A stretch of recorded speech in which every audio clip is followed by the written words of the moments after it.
est une valeur fondamentale dans la vie amoureuse. Elle est la base d'une bonne relation. À cet effet, devrait-on faire confiance en son conjoint de manière, je dirais, totale, 100% à l'aveuglette? Y a-t-il un risque en le faisant? Et pour le savoir, vous faites bien de nous suivre, mesdames et messieurs. Bonjour et bienvenue sur le plateau de Il faut en parler. Bientôt les samedis, sur le coup de 17h30, nous nous retrouvons sur ce plateau afin de débattre de tous les sujets qui vous touchent chez vous à la maison et ce de manière quotidienne. Je ne suis pas seule. Aujourd'hui, j'ai deux invités, à savoir Miss Nyonkou Caroline. Elle est assistante de direction. Bonjour Miss Nyonkou. Bonjour Mélisse. Comment ça va? Ça va. Et lui, il est homme de médias, c'est Marcelin Atissoni. Il est avec nous aujourd'hui pour aussi donner son avis sur ce thème. Faut-il faire une confiance absolue en son conjoint? Bonjour Marcelin. Bonjour Bénédicte et bonjour à tous vos téléspectateurs. D'accord, et comment ça va? Ça va très bien, merci. Le thème, est-ce que ça vous parle? Ça va, ça me parle. D'accord, on en saura davantage tout à l'heure. Et pour finir, notre consultant de tous les jours, c'est le pasteur Bois-Bilégiste. Bonjour pasteur. Bonjour Bénédicte. Comment ça va? Ça va bien. D'accord, alors notre thème du jour, faut-il faire une confiance à l'aveuglette en son conjoint? Est-ce que cela vous parle? Ben, comme l'a dit Marcelin, je crois que c'est quelque chose de tous les jours, quelque chose qu'on vit tous les jours, donc il faut en parler. Il faut en parler pour que les uns et les autres sachent où mettre le pied et comment s'y prendre pour vraiment arrondir tous les angles. D'accord. Alors, Miss Nyonkou, comment considérer une personne avec qui on veut avoir une relation amoureuse selon vous?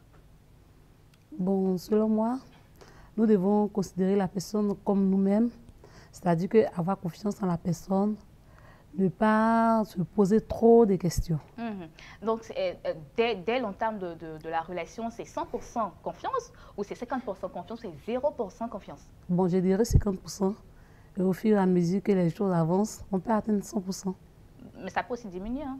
Ça peut diminuer selon les événements. D'accord. Et Marcelin? Alors, je dirais la même chose qu'elle. Je pense que dans toute relation, il faut partir sur le fait que nous sommes des partenaires. Étant des partenaires, on doit attendre des obligations des uns et des autres, des droits des uns et des autres. Donc, pour point de départ, je dirais 70%, parce que si je dis 50, c'est comme si on est simple amis. On parle de relations intimes, donc ça veut dire qu'il y a quelque chose de plus que l'amitié. Donc, il faut avoir, pour moi, au minimum 75% de confiance en sa partenaire. Et après, je dirais pourquoi il ne faut pas avoir 25% de confiance absolue en elle. D'accord. Alors, papa, qu'est-ce que vous en dites? Mais moi, je crois que d'abord, il faut considérer cette personne comme un partenaire de vie et non une personne avec laquelle on veut avoir une aventure sans lendemain. Parce qu'on ne peut pas s'aventurer avec quelqu'un en qui on ne peut pas avoir confiance. Donc, c'est une partenaire de vie et puis accepter l'identité de cette personne. Parce que c'est un être humain, ce n'est pas un ange. Elle aura sûrement, cette personne aura sûrement ses défauts. Et puis l'homme doit accepter qu'il se marie à quelqu'un qui est différent de lui. De lui, il ne faut pas qu'il s'attende à un homme. Donc il doit accepter les traits féminins de cette femme-là. Par exemple, la femme parle beaucoup. Elle aime palabre. Oui, elle aime palabre. Donc elle est palabreuse. Et puis elle aime les détails aussi. Il faut qu'il accepte ça. C'est à considérer. La femme aussi doit accepter qu'elle doit vivre avec un homme et non pas une femme. L'homme, il aime le sexe et puis la nourriture. Voilà. D'accord. On a déjà mis les pieds dans le plat. Alors, Caroline, là, le pasteur a parlé des défauts des deux partenaires, hein? La femme qui parle beaucoup, qui est palabreuse, l'homme qui veut que le sexe et qui veut la nourriture. Alors, comment concilier ces deux choses-là? Bon, d'abord, je dirais être avec une personne... Est-ce que vous êtes d'accord avec le pasteur qui dit la femme bon, qui pas parle à 100%, beaucoup? pas à 100%. Parce que je me dis que lorsqu'on croise une personne pour la première fois, on ne peut pas savoir si cette personne a des comportements qui ne nous sied pas. On ne peut pas. Donc, au fur et à mesure qu'on marche, on saura comment faire pour s'adapter à cette personne. Par exemple, si moi je me trouve en face d'un homme qui parle beaucoup, en face d'un homme qui aime le sexe, bon, peut-être si je l'aime, je vais m'adapter à ça. Parce que si je veux vivre avec lui, il faudrait que je m'habitue à ses comportements. Il faudrait que je m'adapte à ce qu'il fait. Donc, c'est ça même pour dire que non, aujourd'hui, je croise une personne en même temps, s'il est bavard, je m'adapte à ça, non. Il faudrait qu'on marche d'abord, voir s'il est bavard, si ça me donc, ça doit prendre du temps. Ça doit prendre un peu de temps, un peu de temps. En fait, Le pasteur a dit la femme qui parle beaucoup. C'est des traits Est-ce qu'il existe des hommes qui parlent beaucoup? Non, c'est des traits qui sont caractéristiques aux femmes. Parler beaucoup, ça c'est la femme. Ah, elle voilà. parle sans ponctuation. Ça c'est clair. Ça c'est ce qui caractérise les femmes. C'est de ça que je veux parler. L'homme, c'est toujours l'homme qui va vers la femme. C'est toujours l'homme qui va vers la femme. C'est l'homme qui fait souvent des demandes. C'est le quotidien de couple. Oui, c'est toujours moi qui lui demande à faire l'amour, elle ne demande jamais. On entend ça souvent. Non, non. Ne nous frustrons pas. Donc, et puis aussi, la nourriture. La femme fait la nourriture pour son mari. Souvent, quand ce n'est pas bon, il s'en plaint. Donc, c'est des traits qui sont... Il y a des traits caractéristiques aux hommes, il y a des traits caractéristiques à la femme. D'accord. Alors, Marcelin, est-ce que le pasteur a raison en disant que c'est la femme qui parle beaucoup et l'homme... On dirait que Bénédicte est en train de se défendre. C'est pas un avis que donne le pasteur, c'est un constat. C'est un constat. Ouais, c'est un constat. Donc, je pense que ça ne doit même pas faire lieu d'un débat. Mais parler beaucoup n'est pas le problème. Elle parle pour dire quoi? Voici ce qui est important à mes yeux. Tant qu'elle parle pour qu'on puisse avoir des bons qualitatifs dans le foyer, tant qu'elle parle pour qu'on puisse progresser, il n'y a pas de problème. Mais c'est lorsque ça devient des bavardages inutiles qui nous font regresser, qui nous font aller un peu plus loin de ce qu'on s'est promis, c'est-à-dire l'amour, la confiance, c'est là qu'il y a problème. Donc, parlez, puisque c'est votre métier, mais dites de bonnes choses, parce qu'on a besoin d'avancer. Ça, c'est une injure maintenant. Non, c'est un constat. C'est un constat. Ça, c'est une injure maintenant en notre personne. Alors, Caroline, peut-on parler de confiance si chacun des conjoints garde sa vie privée? Bon, Madame a sa vie privée, monsieur également a je pense qu'avant d'arriver à cette situation-là, d'abord, lorsque nous nous croisions pour la première fois, on essaie de se connaître un peu. Je pense que c'est avec la confiance. Parce que la femme ne sait pas d'où vient ce monsieur. Le monsieur également. Donc, c'est sur la base de confiance qu'on décide de rester ensemble. Donc, je me dis qu'une fois ensemble, on a décidé de partager la même vie. Donc, je ne vois pas trop cette situation de vie privée. Il y a des choses intimes par rapport à la famille ou soit des amis. Non, il y a des choses auxquelles on peut faire part. On peut faire part de ça à son mari. Par exemple, si moi j'ai vécu une situation avant de croiser mon homme, pour ne pas qu'un jour cette situation ait je peux dire, des répercussions. Voilà, sur ma vie future, je peux lui en parler. Je lui dis que, ah chérie, bon, peut-être qu'avant de te croiser, j'ai connu tel homme, pour ne pas qu'on dise, parce que souvent on dit, bon, lui là c'était mon cousin, bon, lui là c'était mon frère. Et après le monsieur apprend que non, elle sautait avec ce monsieur, et après ça devient des histoires. Donc là, on peut partir. Quand on parle de confiance, c'est un peu ça. C'est un peu ça. Il faut tout dire, ne pas se mentir. Même quand ça blesse, il faut tout dire. Et quand on veut l'homme, on accepte. D'accord, alors Marcelin? Tout dire, moi je ne pense pas que c'est tout qui est important. Je pense qu'il faut dire l'essentiel. Mais il y a certaines choses qu'on doit cacher alors? Bon, pas cacher, mais pas dire. Je veux dire, par exemple, quand on se connaît, d'abord, on doit se connaître soi-même avant d'aller vers une autre personne qu'on prétend connaître. Moi, je connais mes défauts. Je sais ce que mes défauts peuvent me permettre de dommageable par rapport à ma partenaire. Donc, quand je la rencontre, je vais lui dire, le beau côté que tu vois là, il y a de gros défauts derrière. Et c'est ce qu'il faut supporter pour qu'on puisse s'asseoir, pour qu'on puisse bâtir quelque chose de solide. D'accord, donc vous allez détailler mes défauts. Je vais lui dire, par exemple, comme tu parles beaucoup, moi je parle peu, donc peut-être que tu es maso, par moment tu as besoin qu'on te chicote, tu vas bavarder, je ne vais pas te taper, ça va peut-être te faire mal, tu vas partir. Je ne sais pas, c'est un défaut que j'ai, accepte-moi comme ça. Je vais lui dire, par exemple, que voilà, je n'aime pas, quand je rentre à la maison, je vais avoir la télécommande pour moi seul. Je ne sais pas si c'est un défaut, mais si tu veux vivre avec moi, il faut t'attendre à supporter ça ou à me convaincre de changer. Je vais lui dire ce que je considère moi comme des défauts. Voilà. Maintenant, moi, si elle ne me dit pas, elle, ses défauts, je ne vais pas lui dire, raconte-moi ta vie depuis la trentaine d'années que tu as. Je vais lui poser certaines questions qui pour moi sont essentielles. Et à travers mes attentes, je serai prêt à partir avec elle, soit parce qu'elle m'aura répondu favorablement, ou alors je me casse simplement. D'accord, donc papa. Oui, Marcelin a dit quelque chose qui est important à travers ses attentes, parce que à partir des attentes, on se fixe des objectifs et des buts bien précis. Ça, c'est très important. Mais quand on a décidé de partager sa vie avec quelqu'un ou bien avec quelqu'un, je crois qu'on ne parlerait pas de vie privée, parce qu'on partage ce qu'il y a de plus intime, c'est-à-dire l'intimité sexuelle, tout et tout. Donc les autres choses, c'est je dirais, c'est des choses secondaires. Pourquoi ne pas le partager? Vie privée, ça n'existe pas. Ça n'existe pas, moi je crois. Donc un couple ne doit pas avoir de vie privée. Mais il peut y avoir des domaines où on pourrait parler de privé, par exemple, domaine professionnel. Il y a des secrets professionnels. Il y a des choses que je ne peux pas dire de mon travail à mon épouse ou bien à mon conjoint.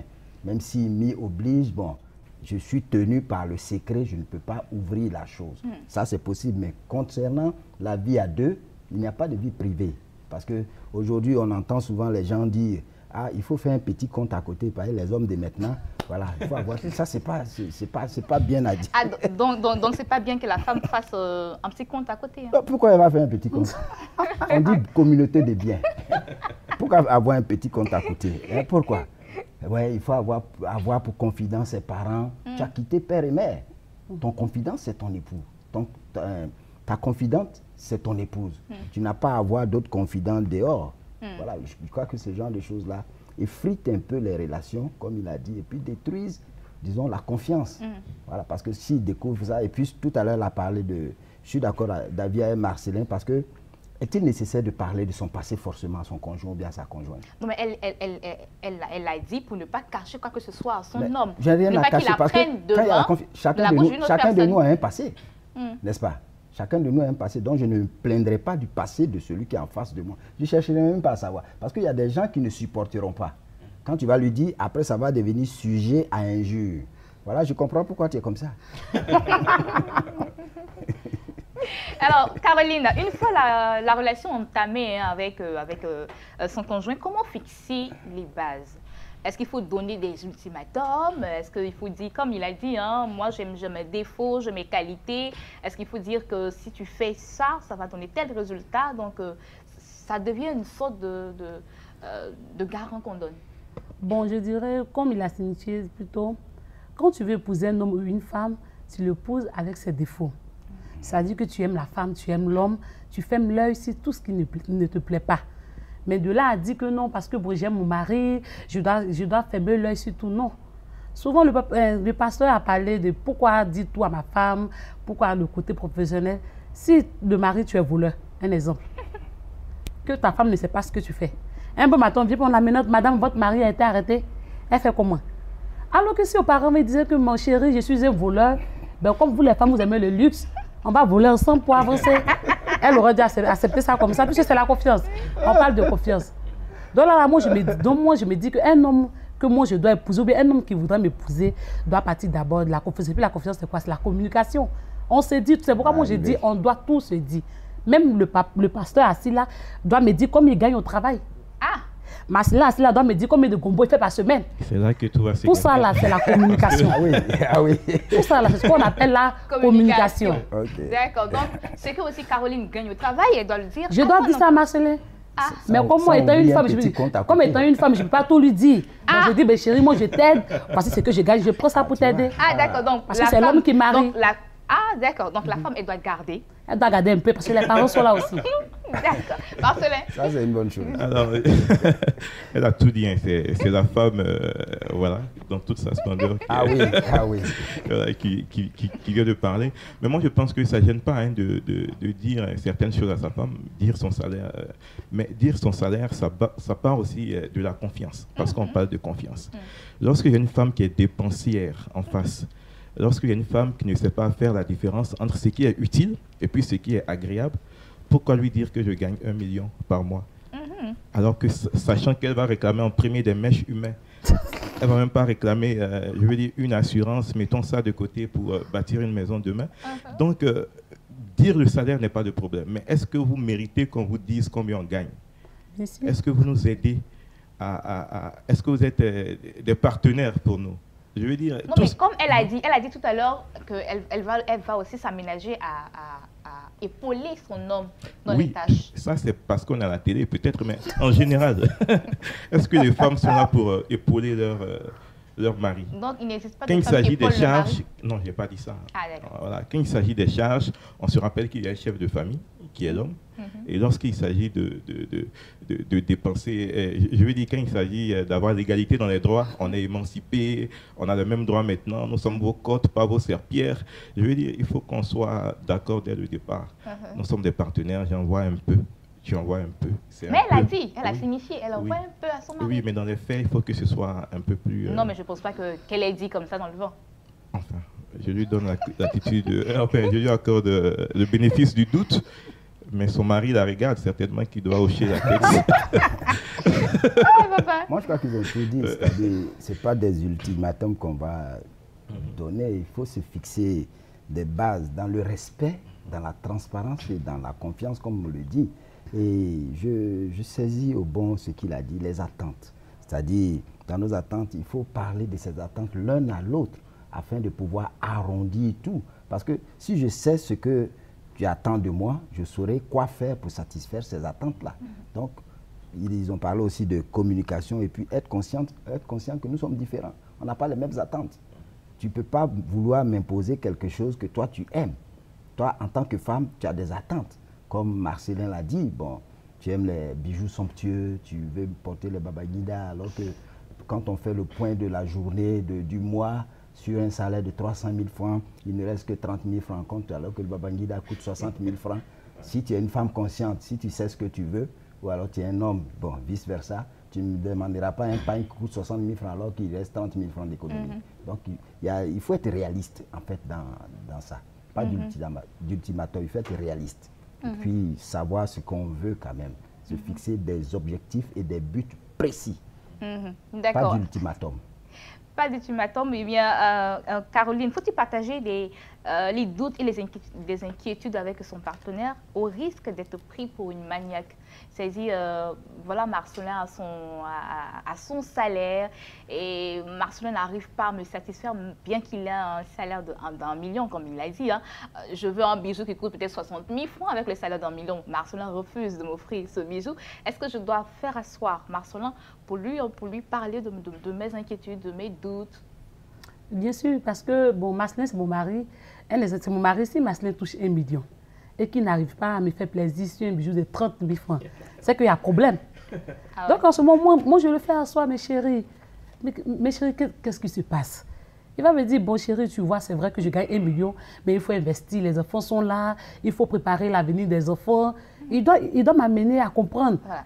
Sinon, dans le vide comme ça, je ne peux pas comprendre, puisque quand il venait au départ, moi, peut-être que je ne mangeais même pas les poulets de 5 000 francs, mais il m'offrait ça. Donc là, pourquoi ne pas bondir là-dessus? Parce que c'est ce qu'ils font. Le gars, mais souvent, il n'a rien. Peut-être qu'il a seulement 5 000. Mais quand il dit, bon bébé, tu veux manger quoi? Mais quand il dit, bon, je veux manger poulet 6 000, il gratte la tête, il fait tout. Peut-être qu'il va dans le comptoir, il dit, bon, ma chérie, fais un peu de crédit, je te ramène 1 000 francs après. Donc là, ils nous ont habitués. Ce n'est pas de notre faute. D'accord, donc c'est le sacrifice qui doit continuer. Non, c'est ce que j'ai dit au départ. J'ai dit, si on doit épargner pour les enfants, la femme est consciente. On va épargner pour nos enfants, il y a des charges. Il n'a qu'à m'expliquer, chérie, vraiment, je gagne les 1 million. Mais il y a des charges, comme nous sommes en Afrique. Il y a le neveu qui est au village, il y a la tante qui est là. Donc, un peu, on va épargner pour nos enfants. Ce sont nos enfants. Pourquoi ne pas accepter? Une femme qui refuse que son mari épargne pour ses enfants, ce n'est pas une femme qui aime ses enfants. D'accord. Marcelin? Bon, pour une fois, je serai d'accord avec elle. Elle a tout dit parce que je pense qu'on se marie autour d'un projet. Voilà, c'est lorsque le projet est mal énoncé et mal perçu que le problème commence à venir. Si on a élaboré notre projet de vie et qu'on sait où sont les urgences, où sont les priorités, où sont les petits plaisirs qu'on peut se faire, je pense qu'on va toujours s'entendre. Parce que les problèmes commencent quand, je l'ai dit tout à l'heure, on ne sait pas faire la différence entre ce qui est agréable et puis ce qui est utile. Lorsqu'on a 100 francs et qu'on veut dépenser 200 francs, c'est là que les problèmes commencent. Donc le pasteur a parlé de réalisme. Je suis dans le même canevas que lui. Voilà. D'accord, alors papa. Oui, avant d'aller, je voudrais dire quelque chose d'important. Ultimatum, parlant d'ultimatum, il ne faut pas imposer à l'autre ce qu'on a hérité de son éducation. Ce n'est pas la norme. Ce n'est pas la norme. Vraiment, il faut laisser la personne évoluer selon sa sensibilité. Parce que vous ne pouvez pas imposer quelque chose à quelqu'un. Ça ne réussira jamais, d'accord. Maintenant, il faut, parlant de doute et de crainte, je crois qu'il faut identifier l'origine de ces doutes-là. n'êtes-vous pas un coupeur de tête qui a peur qu'on marche derrière lui? Parce qu'il sait comment on coupe tête. Il y a tout ça. Est-ce que vous arrivez à rendre votre épouse ou votre époux heureux? Parce que c'est ça. C'est à partir de là que naissent les doutes. Alors que s'il y a doute, il y a crainte, ça veut dire que l'amour parfait n'y est pas. Parce que la Bible dit l'amour bannit la crainte. Donc quand il y a crainte, c'est que l'amour n'y est pas. On est frileux. C'est vraiment sur des cordes qu'on marche. Donc il faut faire très attention. Est-ce que tu arrives à rendre l'autre heureux? Bien l'autre heureuse? Il y a tout ça. Donc il faut pouvoir identifier tous ces doutes-là et puis voir... Mais comment se faire comprendre également? Ben, je crois que c'est une question de communication. C'est une question de communication. Parce que ce que tu ne souhaiterais pas qu'on te fasse, ne le fais pas à l'autre. Il y a ça aussi. Ne le fais pas à l'autre. Et puis, souvent, les gens prient, surtout dans le milieu chrétien. Je prie pour que Bénédicte soit humble, alors que moi, l'orgueil est sur ma tête. Dieu n'exaucera pas une telle prière. C'est moi qui dois être ton miroir. Et tu te regardes dans moi et tu verras qu'il y a quelque chose. Je veux dire, je dois être l'exemple. Je dois pouvoir t'amener à changer et non pas te forcer à changer. Exactement. Alors, Caroline, existe-t-il des habitudes qui tuent la confiance dans le couple? Plusieurs. Plusieurs parce que, bon, plusieurs parce que les hommes sont ce qu'ils sont. Un homme, quand il va croiser une femme au départ, il va te dire, bon chérie, tu vois, moi même si on marche qu'un homme te drague, mais je ne vais rien te dire. Moi, je ne suis pas jaloux. Tu peux causer à tout le monde au quartier, mais si tu veux, va causer avec tes copines, tu rentres à 22 h. Tu dis, ah, vraiment, j'ai eu un bon mari, mon mari, il est relax, il est bien. Mais 2 ans après, mais qui t'appelle? Lui, là, c'est qui? Mais qui t'appelle? Lui, là, c'est qu'on s'est dit au départ.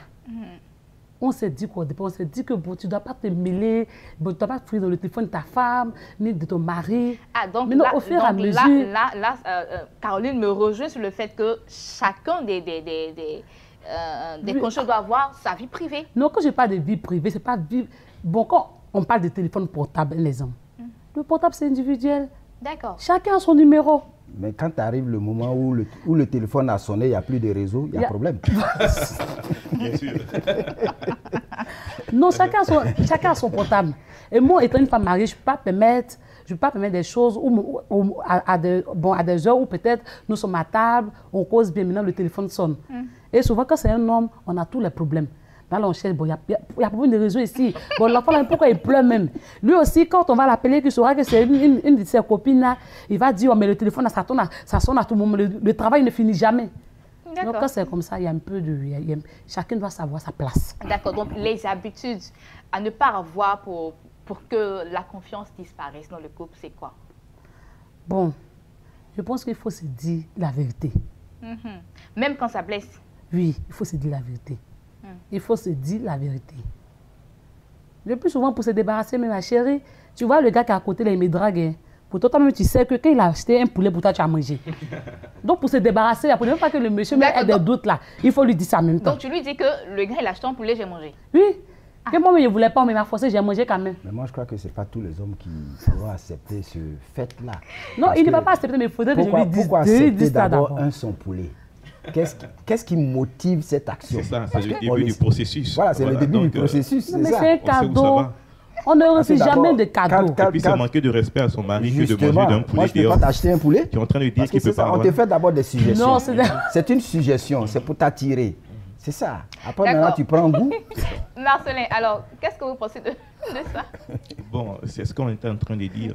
Je veux dire que, généralement, ce sont les femmes qui prêtent le flanc pour que la confiance puisse se rompre. Ah bon? Pas les hommes? Non, moi, je suis un homme, je parle des femmes, de ce que je sais. Ce sont les femmes qui prêtent... Mais c'est vice-versa. Hein. Oui, bien sûr. Mais je pense que... on a dit au début, le pasteur a dit, hein, lorsqu'il définissait un peu la confiance, nous ne sommes pas des anges. On peut avoir des défauts, mais il ne faut pas que ces défauts-là prennent le pas sur les qualités. Il y a des attitudes à adopter. On est dans un foyer. Et dans un foyer, je pense que à partir de 21 h, la télé n'est pas notre partenaire. C'est toi qui es ma femme. Je peux même éteindre la télé et puis on va se regarder jusqu'à minuit. Mais lui qui t'appelle à 21 h, 22 h, c'est pour te dire quoi. Bon, pourquoi tu coupes même son appel?